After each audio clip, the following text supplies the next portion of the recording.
Почитувани гледачи, добра вечер. Добре дојдовте во најновото издание на Трета порта, вашиот интернет политички магазин. Во ова издание ќе зборуваме за неколку теми, но една од оние кои најмногу внимание привлекува во јавноста е полициската акција на Економскиот факултет во Скопје, понатаму повлечената аболиција од страна на претседателот Иванов и оние актуелни дневно политички теми кои се неизбежни кога се сурфа на интернет или кога се чита било што на мрежата. Почнуваме со моето ќоше, така наречено, на Ерол Ризаов, негова колумна, која се однесува на полициската акција на Економскиот факултет. Колумната на Ризаов е насловена "Режимот се е страв". И при тоа тука е ставена фотографија како илустрација, која самата по себе говори.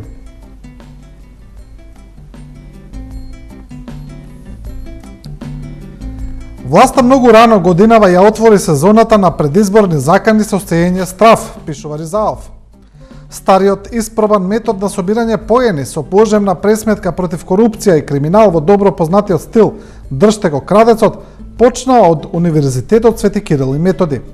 Нападот беше извршен со специјални полициски единици, маскерни костими, блиндирани джипови, завивање сирени, со повеќе десетици униформирани цивилни полицајци, со забрани за слободно движење на студентите и професорите и сите вработени низ комплексот на факултетите, не баре драматична акција за одбрана од терористички напад.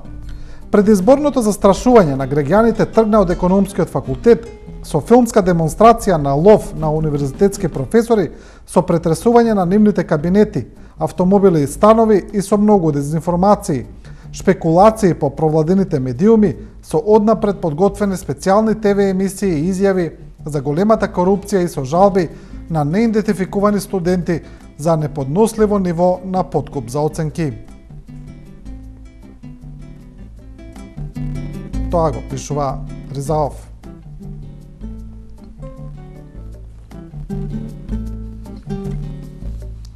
А професорката Гордана Поп Симонова преку Фејсбук се обрати на министерот за внатрешни работи Митко Чавков во помалку ироничен стил и професорката напиша: "Јас да пријавам дека во понеделник имам испит. Љубезно го замолувам господинот Чавков да одвои време и да присуствува на испитот за да ги формираме заеднички оценките, да си немаме после проблеми." И тука ќе видиме дел од коментарите.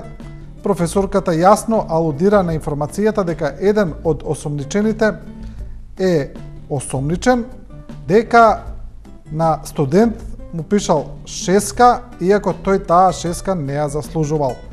Значи, наводно, ова уште не е потврдено од истрагата. Еве некој од коментарите: "Не може да дојди, нешто е зафатен, ама ќе прати некој да снима."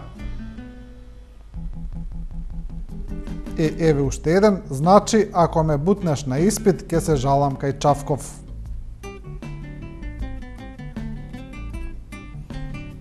Тоа се значи тие хумористични коментари на една прилично сериозна акција, може да се каже, а Фросина Ременски од СДСМ сега пишува во контекст на оваа акција и прашува зошто вака не се постапувало кога се откривале исто така според неа сериозни криминали кои биле инволвирани во високото образование.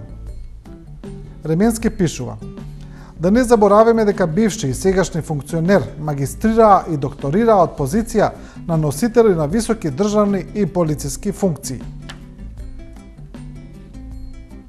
Учествуваа во незаконски набавки на опрема за лаборатории како дел од фамозниот милионски проект на владата и се вработуваа на факултети со изим на Груевски.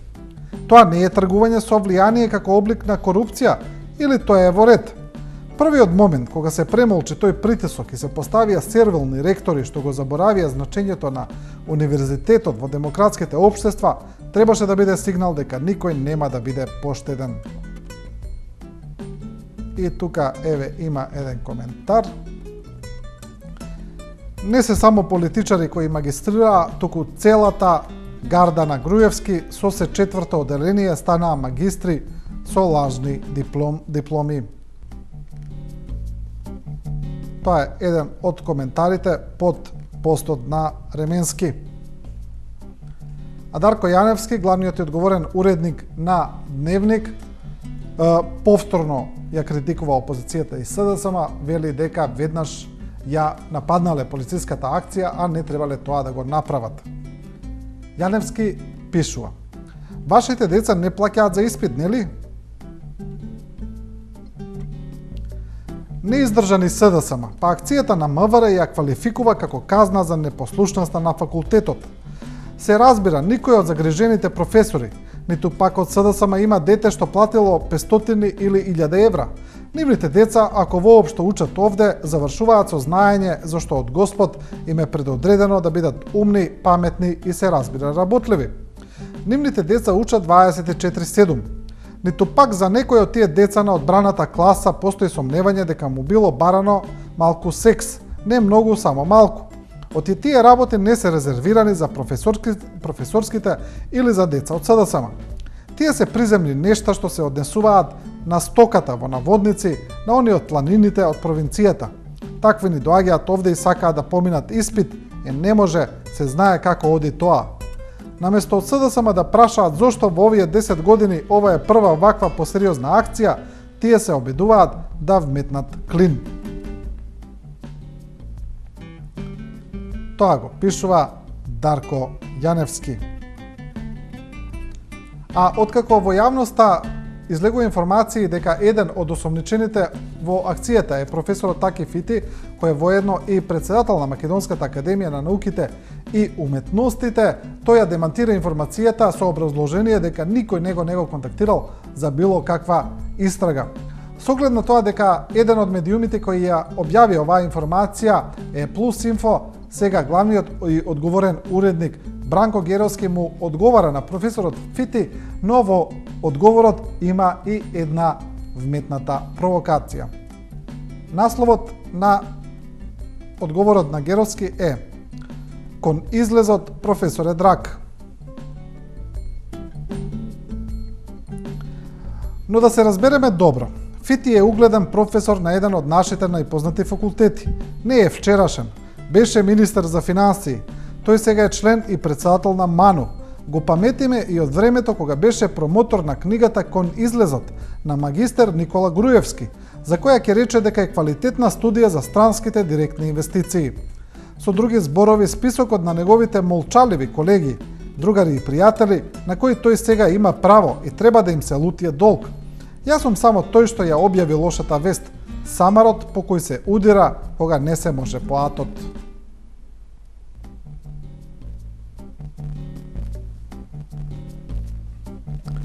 Тоа е одговорот на Геровски, а ќе видиме уште една вест на порталот Коза Ностра, кој објавува паравести, смешни вести, контравести, како сакате, и кој сега има една измислена анкета што мислат граѓаните за акцијата на МВР на Економскиот факултет.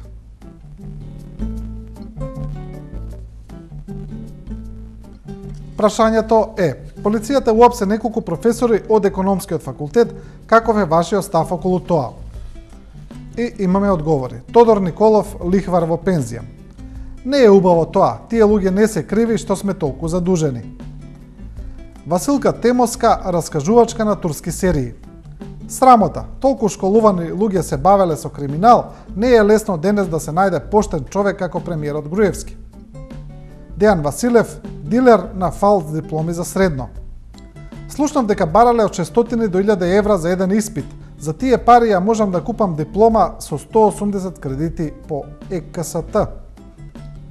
Ангја Стојмирова, спонтана чистачка на триумфалната капија. Сите да се затворат треба. Сите оние што Сорос ги плаќа по 100 евра дневно да ни ја рушат државата. И Игор Ташевски, магистер по агроменажерија, демек барале сексуални услуги од студентки. Како не им е срам? Мене до сега ниту една професорка не ми побарале сексуални услуги. Каква е оваа дискриминација? Државата да реагира час поскоро.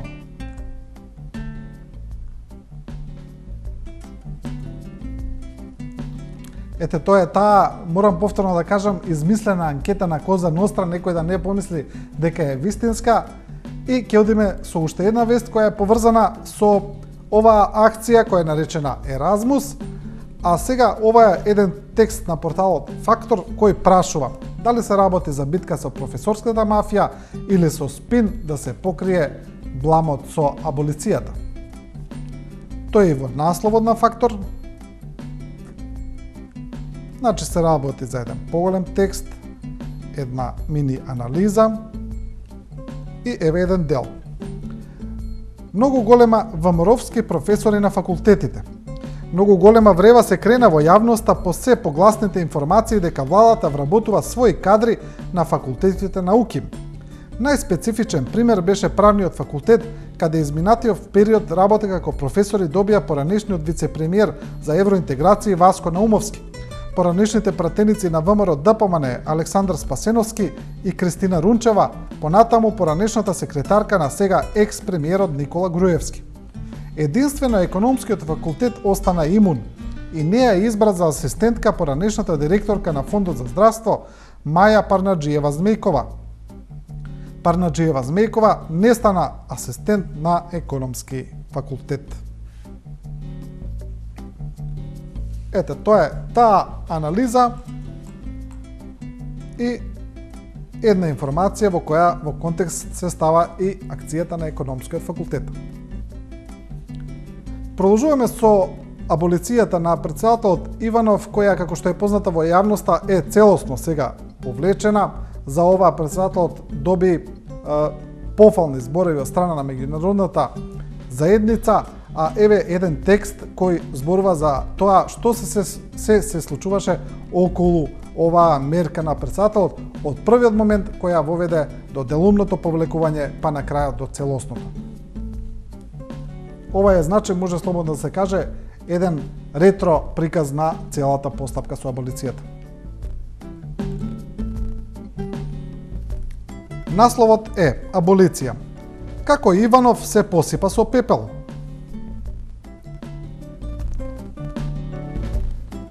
Од 12 април наваму ништо не е исто. Изборите на 5 јуни не се одржаа. Министрите од СДСМ повеќе не се во власта, МВР АПСИ ги повикува на информативен разговор учесници во протести. Неколкумина завршија во домашен притвор. Опозицијата поведе постапка за импичмент на Иванов, но со нагласување во Собраниска комисија, ВМРО ДПМН не дозволи да помине предлогот на СДСМ и ДОИ, кои сметаа дека одлуката за аболиција ги прекршила уставот и законите. Сепак претседателот не поднесе оставка, ниту пак опозицијата институционално ќе го урне, но тој останува мета број 1 на протестите. Од движењето Шарена револуција протестирам поставија ултиматум до 18 јуни да се исполнат повеќе барања кои ги упатија до власта, а Иванов да се повлече од функцијата. Аболицијата Иванов ја донесе во време кога се нижеа предмети кои ги отвори тимот на Катица Јанева. Тоа е еден од текстовите кои се посветени на аболицијата на претседателот. А има уште еден настан кој привлече големо внимание, а кој потекна од интернет просторот, значи една снимка на која е објавена на YouTube каналот и на која се тврди дека поранешниот премиер, а сега претседател на ВМРО ДПМН, се консултира за лични, но и за државнички работи со гатачка. За ова има премногу коментари, а една колумна напиша Сашо Ордановски. Колумната на Ордановски е насловена: а да се обиде со оџата во Битола. Значи се работи за една голема и меѓу другото Ордановски прашува кој ги правил снимките. Се мислам вака: читањето над звездите го снимал самиот Грујо на својот мобилен телефон. Тоа од прилика се насетува од снимките, на кои се слуша како чашите за вода се удираат од телефонот. Тогаш логично е прашањето кој имал достап до телефонот на Грујо. Сите знаеме дека Грујо е параноичен кога е неговата безбезнасно прашање. Неколку пати ја прашува и самава гатачка дали во позициите на планетите се исчитува некаков атентат и дали е тешко веројатно некој вон семејството што е различен поим од фамилијата, физички да му пристапил до телефонот и да ја симнал целата меморија. Тогаш нема други објаснувања, освен две. Или некој онлайн хакерски му ги пробил заштитите на премиерскиот телефон и му ја обрал неговата содржина, или тој самиот ги објавува овие разговори на интернет, бидејќи во анкетите што ги прават се покажува дека неговите поддржувачи се веќе збудалени, па веста за тоа дека и лидерот користи бајачка за политичка метеорологија ќе им влијае терапевски врз нивната општа здравствена состојба. Тоа е колумната на Ордановски. Емисијата ја продолжуваме со останатите теми во кои се насетува се од она што се случува. Значи, тоа е изборите, преговорите во Пржино, извештајот на Прибе и се она што е поврзано со расплетот на политичката криза. Почнуваме со Бранко Тричковски. Тричковски реагира на една од на повеќето изјави на претседателот на СДСМ Зоран Заев, во кои тој вели дека фер и демократски избори се решение за излез од кризата, па Тричковски вели фасцинацијата на Заев со изборите.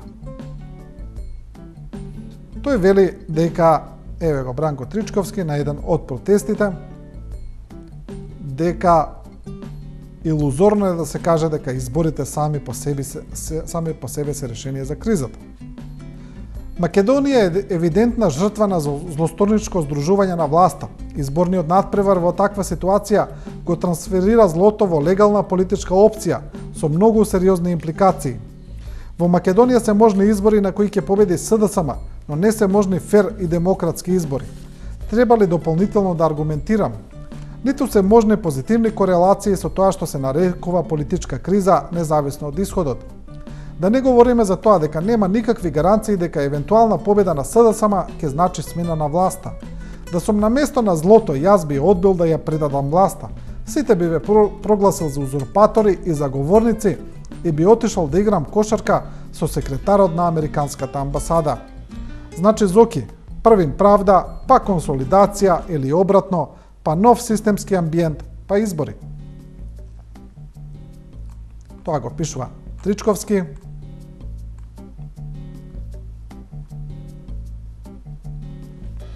А во една од неговите критички обсервации на се што се случува, новинарот, аналитичар, граѓански активист Ивор Мицковски сега пишува за шарената револуција, вели дека многу луѓе внатре според него биле разочарани од се што се случува, но тој вели дека самата револуција има позитивни и доста важни пораки. Колумната на Мицковски е насловена Гротескната бајка на разочараната револуција. Еве една илустрација.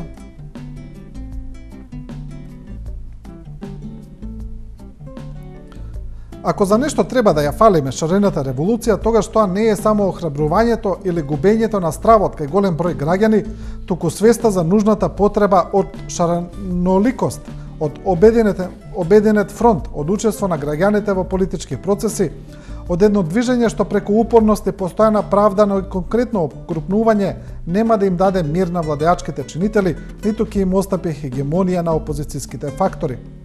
Почна да се развива свеста, благодарение и на опозицијата која избегнуваше избори, дека реформите се далеку побитни од брзи избори и дека режимот може да се грицка малку по малку, додека масовноста би растела и се повеќе луѓе би ја прегрнувале улицата. Бих се експонирале и политички активирале.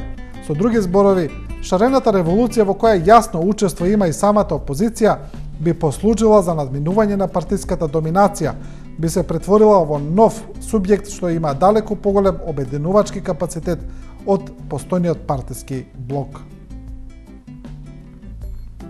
Тоа го пишува Ивор Мицковски.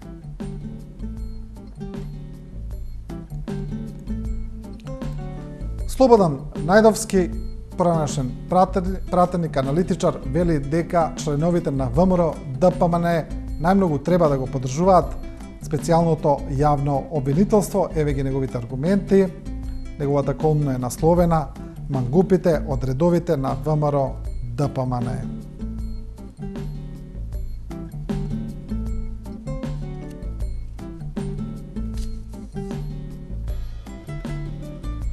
Позната карактеристика е дека партиите малку или воопшто не сакаат да зборуваат за корупцијата во време кога се на власт, кога се создаваат така наречените Ленинови мангупи од нашите редови, кои се канцерогено ткиво на секоја политичка партија, поради што пропаѓаат и ја губат власта.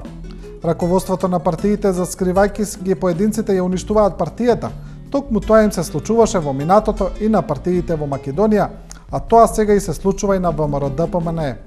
Затоа најголеми поддржувачи на СЈО и санкционирачи на мангупите од нивните редови кои ја злоупотребиле власта треба да бидат членовите на ВМРО-ДПМНЕ ако навистина ја сакаат партијата. Тие треба да покажат дека во политиката и власта има место само за честните. Но поради поставеноста и функционирањето на партијата, јавно не се слуша гласот на честниот партиски член. Убеден сум дека во себе ниеден обичен член не ги поддржува арамилациите на функционерите за кои СЈО поведе постапка, но со нивниот страв и пасивизам стануваат соучесници во распадот на партијата која ја сакаат. Тоа го пишува Слободан Најдовски. А професорката Јована Кепевска пишува за се помалку, но пред се најмногу за правно-политичкиот поредок, за договорот од Пржино, незината колумна така е насловена, понатаму согласно правно-политичкиот поредок.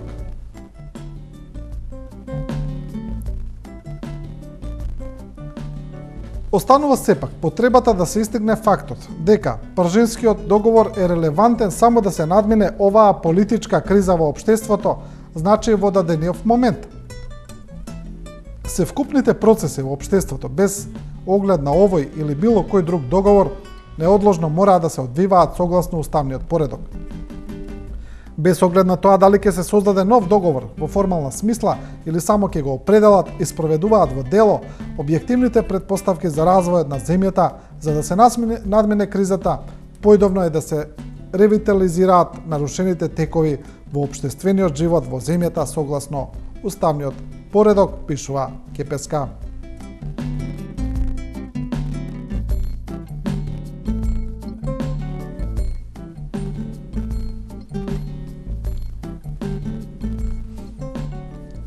Аналитичарот Арсем Зеколи сега пишува за една дилема, за една појава која многу често се употребува за дебата на социјалните мрежи, а тоа е дали во Македонија има луѓе кои себе се сметаат за неутралци, за неутрални политички чинители и обзерватори на се што се случува.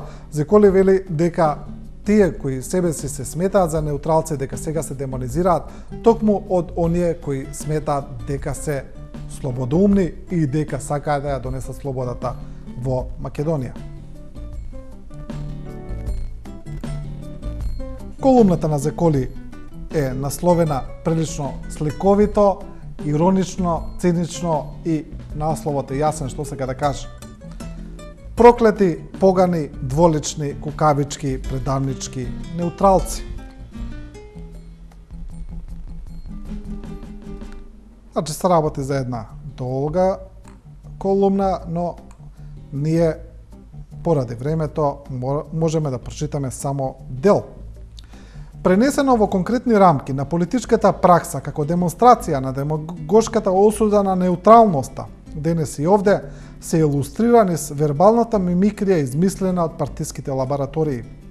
Имено, доколку во јавноста неутралноста е стигматизирана како проклето валкан збор и етикета на осуда за неземање страна, ќе приметите дека истите кадии на оптужба и осуда користат сосема поинаков збор кога станува збор за изборните калкулации, во кои огромниот број на гласачи без определен став за одредена страна во конфликтот не се бележат со жигот на погрдна неутралност, туку се идентификуваат со погодете сосема неутрална категоризација на неопределени. Значи, тука Зеколи ги проблематизира овие појави, а ќе видиме еве и дел од коментарите. Значи, еден од оние кои често коментираат на колумни, на социјални мрежи, под колумните е Цане Соколовски, кој пишува: Трансцендентална духовна вредност. Да, ама во нормално граѓанско општество. Нормално ли е кај нас? Често сум ги цитирал изборовите на Алигиери и длабоко верувам во нив. Се разбира во специфични околности. Не може цело време да се поистоветуваме.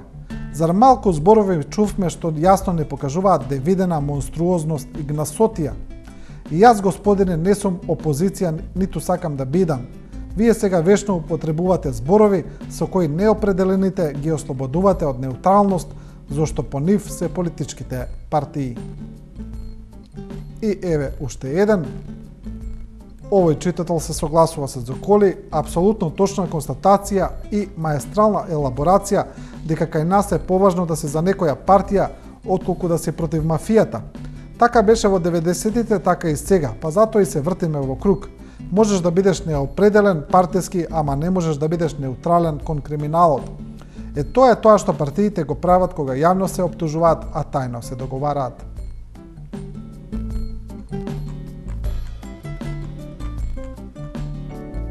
Тоа е таа колумна на Зеколи. Продолжуваме со Жарко Јордановски, кој пишува и прашува како Македонија да победи, а според Јордановски тоа единствено е можно со пораз на изборите на ВМРО ДПМН, еве зошто. Насловот на колумната е во вид на прашање.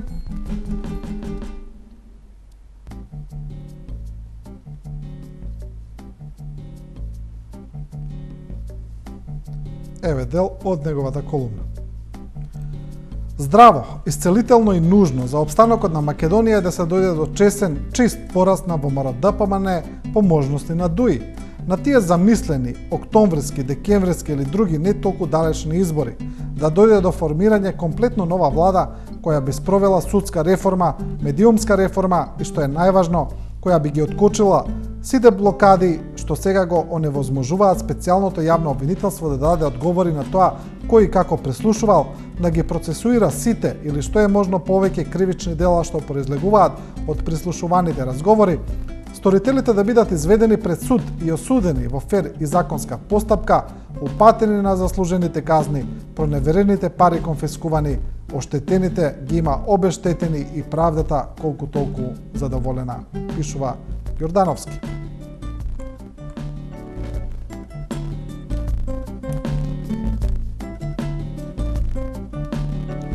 Одиме пред самиот крај со Димитар Грумар, кој пишува за сето она што се случува, особено за шарената револуција, но и за некои други според него револуции, кои според него биле неуспешни, па така алудира дека и оваа ќе била неуспешна. Грумар вели повеќе револуции од револуционери.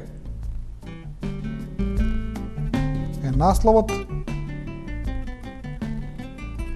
Значи тој тука користи историски моменти.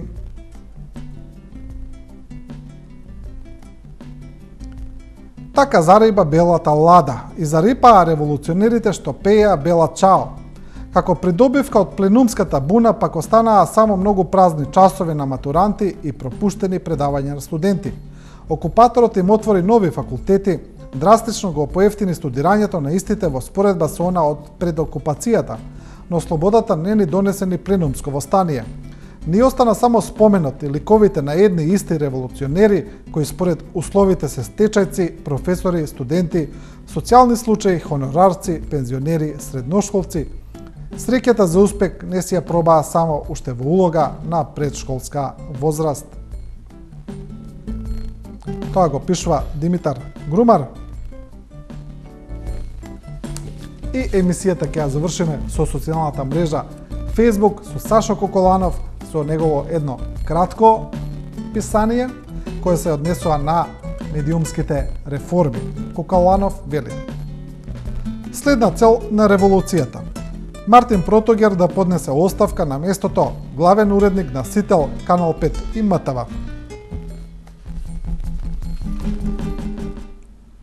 И со оваа негова иронично-хумористична обсервација, ја завршуваме оваа трета порта. Емисијата гледајте ја секоја среда во 19 часот и 15 минути. Нашето мото е дека не ви кажуваме како да размислувате, туку ви ја прикажуваме големата слика, а останете и со програмата на 24 вести.